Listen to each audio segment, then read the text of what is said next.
रात के करीब 12 बज रहे होंगे। काली रात, सुनसान सड़क और तेज बारिश।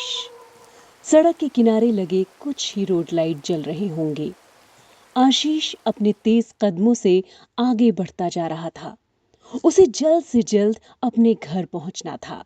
करीब आधे घंटे पहले ही आशीष के किसी जानने वाले ने फोन करके आशीष को मिलने के लिए बुलाया था। वो करीब 100 मीटर ही चला होगा कि पीछे एक तेज रफ्तार कार आती है और आशीष को जोर से टक्कर मारकर चली जाती है।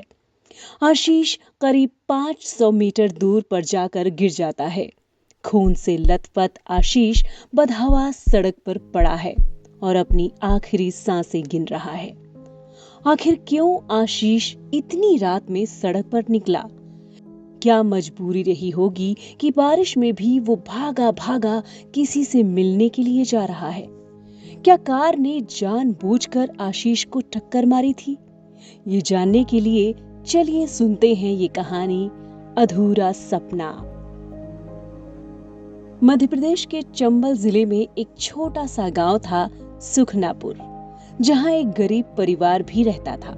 उसी परिवार में रहने वाला आशीष अभी 8वीं कक्षा में पढ़ता था। वो काफी मस्त मिजाज वाला लड़का था। वो जब अपनी उम्र के 16वें साल में पहुंचा, तब उसके जीवन में एक लड़की आती है जिसका नाम था शोभा। शोभा और आशीष एक दूसरे से काफी प्यार करने लगते हैं। दोनों का मिलना जुलना, साथ घूमना शुरू होता है। लेकिन इस दौर में गांव में लड़के लड़कियों के मिलने जुलने या फिर एक दूसरे से बातचीत करने पर काफी पाबंदियां थीं।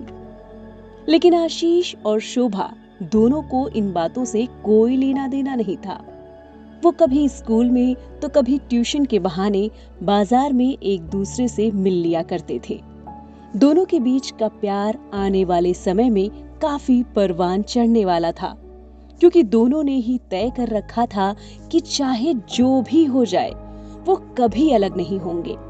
आशीष 12वीं की परीक्षा के बाद शहर में पढ़ने जाने वाला था, लेकिन शोभा ये बात जानती थी कि उसे उसके घर वाले 12वीं के बाद आगे की पढ़ाई नहीं करने देंगे और उसे गांव में ही रहना पड़ेगा। यही कारण था कि आशीष ने सोच लिया था कि जब वो शहर जाएगा तभी शोभा को अपने साथ भगा कर ले जाएगा।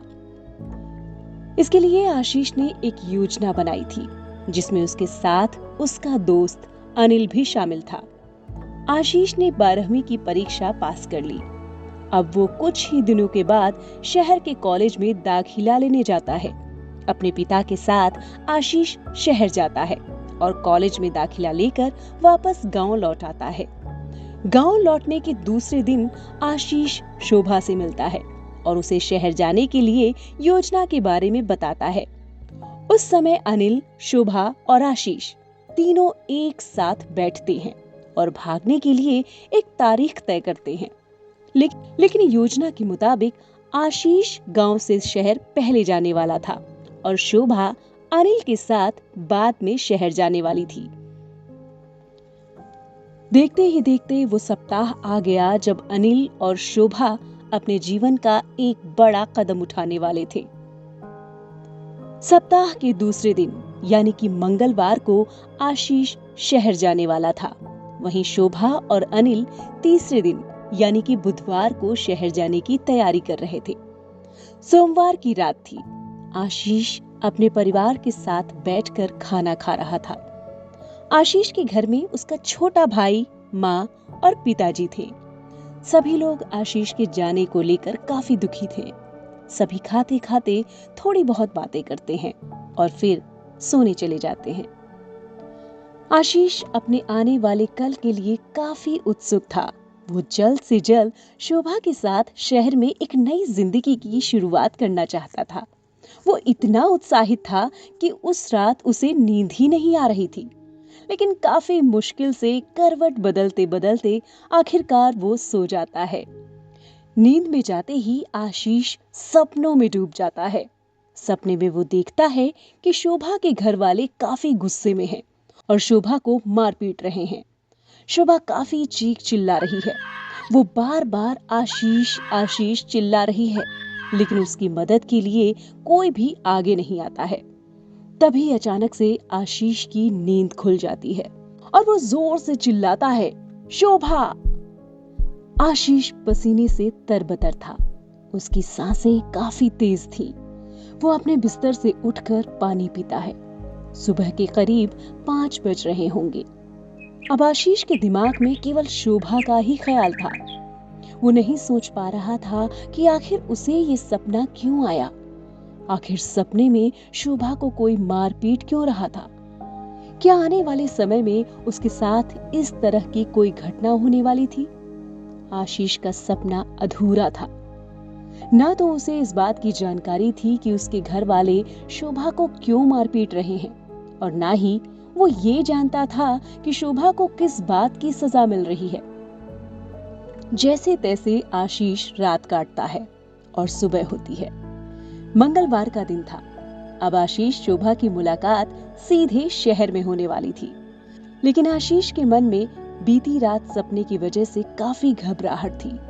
वो शोभा की खबर लेने के लिए काफी परेशान था, लेकिन वो चाह कर भी उससे नहीं मिल सकता था।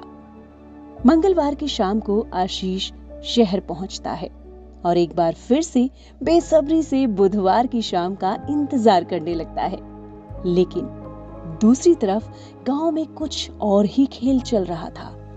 आशीष के दोस्त अनिल ने उसके साथ धोखा कर दिया था। उसने शोभा के घर वालों को आशीष के बारे में बताया। शोभा के घर वालों को जैसे ही इस बात की जानकारी हुई, वो आग बबूला हो गए। उन्होंने शोभा की पिटाई शुरू कर दी। शोभा चीख रही थी, बचाओ बचाओ, लेकिन वहां उसे बचाने के लिए कोई नहीं था। वो बार बार आशीष का नाम लेती, लेकिन आशीष उससे काफी दूर शहर में उसका इंतजार कर रहा था। शोभा के चाचा ने काफी गुस्से में आकर शोभा के सर पर एक लकड़ी के टुकड़े से वार किया। शोभा अधमरी सी होकर जमीन पर गिर गई। पूरा फर्श खून से लथपथ था। शोभा अपने होठों से आशीष का नाम बुदबुदा रही थी, लेकिन अब शायद आशीष और शोभा कभी नहीं मिलने वाले थे। क्या शोभा की जान जाने वाली है? क्या शोभा की जान जाने वाली है? आखिर आशीष को इस बारे में पहले से ही कैसे आभास हो गया था? अनिल ने शोभा और आशीष को धोखा क्यों दिया? क्या आशीष का अधूरा सपना कोई अभिशाप है? इसके बारे में हम जानेंगे इस कहानी के अगले भाग में।